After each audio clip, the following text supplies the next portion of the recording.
Thank you very much. Let's talk about the forecast again, and we're really in the middle of a winter that hasn't been.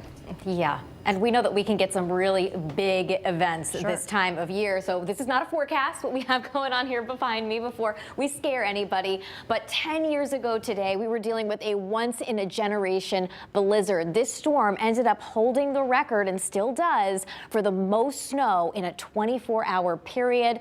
There was thunder snow, there was hail within this storm, and it ended up incapacitating the state for days. One good thing about this storm is it ended up happening on a Friday night, and it was fairly well forecast, so a lot of people were home and safe when it ended up happening, and the snowdrifts weren't as high as the blizzard of 78. But to put things into perspective, that one storm ended up producing 38 inches of snow in Milford. Wow. Let's compare that to this year, shall we? Aw, it's like really cute. All the way down here, only 3/4 of an inch of snow.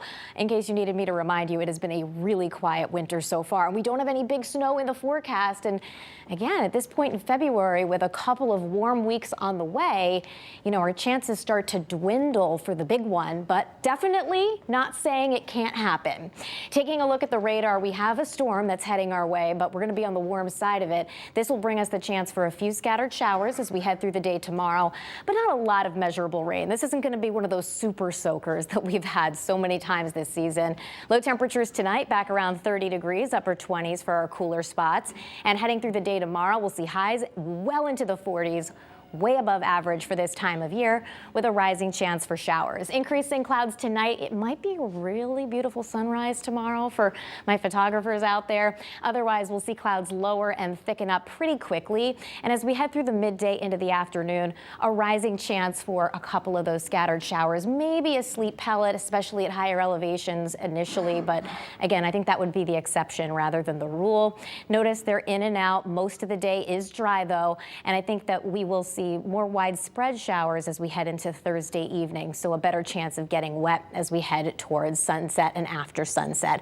Otherwise, heading into Friday, the big story is the warmth that follows, with high temperatures forecast into the mid-50s. So we are forecasting to tie the record high temperature for the Hartford area. That record goes back quite some time, 1909, and we're going to get close to the record in Bridgeport too. All right, speaking of a close call, we're watching the weekend. Saturday looking dry.